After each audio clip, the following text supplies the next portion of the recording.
Ayan mga ka-aircon, mag-installation tayo ng split type aux. Yan yung diskarte pag wala kang ladder. Yan ang gawin mo, idugtong mo na. Ayan yung outdoor nya.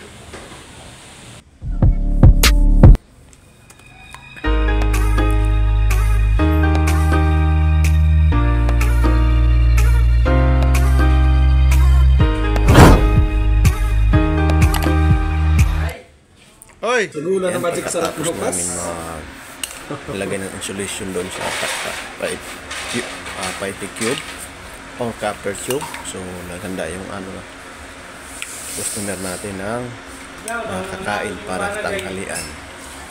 So sobrang sarap ito pala. Ayun, makatikim na pinaghalo yung tajom at kasa nukos. So ayan pala si boss. Bossing. Yan, salamat sa pagkain, boss. So ayan, dismantle na niya yung outdoor. Yung brand niyan is Carrier, so papalitan ng aux na split type. So ayan.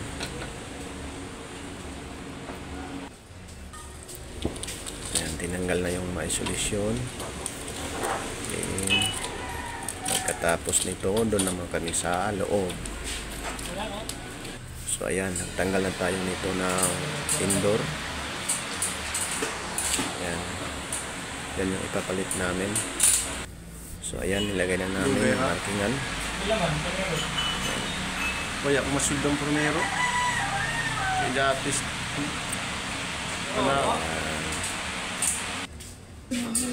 Ayan, tapos na butasan, so lagyan natin ng X-Screw. So ayan mga kamaster, nilagay na namin. Ayan, tapos mag-install din kami ng contactor para dun sa fluctuation current. Ayan. Sir, shout out! Bumalik na naman kami dito sa Shout out outdoor. guys, we are here. Saudi Arabia. Saudi tinanggal. Kingdom of. Yan ang Too much harara. natin kasama. Sabi ka kuya nun guys? Sabi mo ka kuya nun? Dismantle outdoor.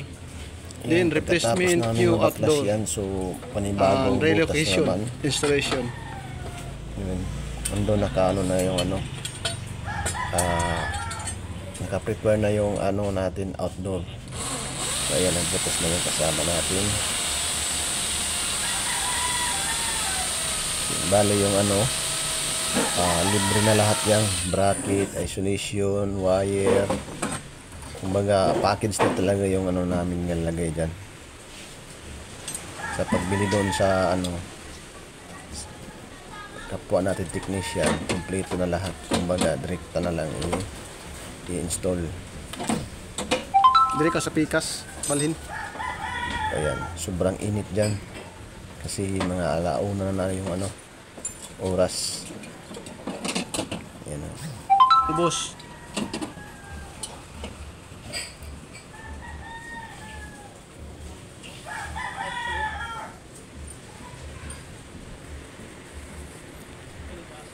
Pikas-pikas na kanto.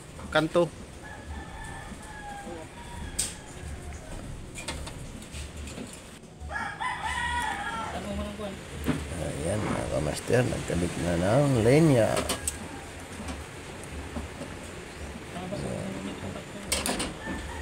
Yung neutral, line, signal at sa ground.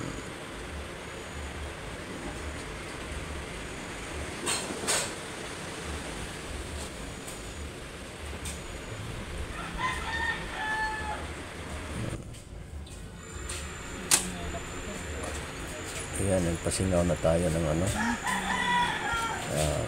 yun.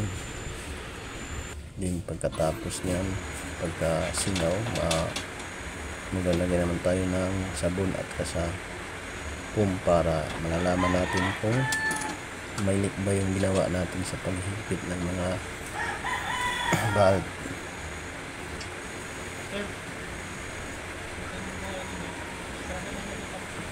Ha?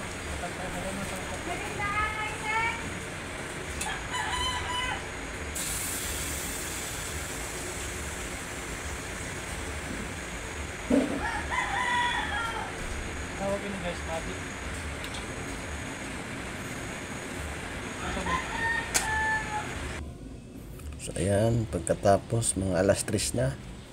So nagpais na naman yung ating customer. Ayan. So ayan mga master, nagligtis na doon sa ano. Yan, magligtis tayo baka may leak. Wala namang ano. Wala namang singaw or leak sa doon sa ginagawa. So ayan, magkakabit na kami ng contactor. Ayan.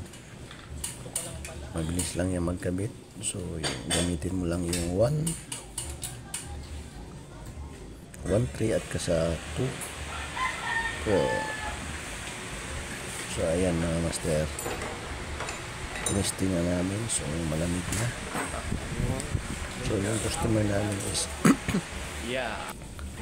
Pinoy yung babae, yung lalaki foreigner. So hanggang dito na lang mga kamaster. Sana may idea kayo at may natutunan. Peace out mga kamaster. God bless.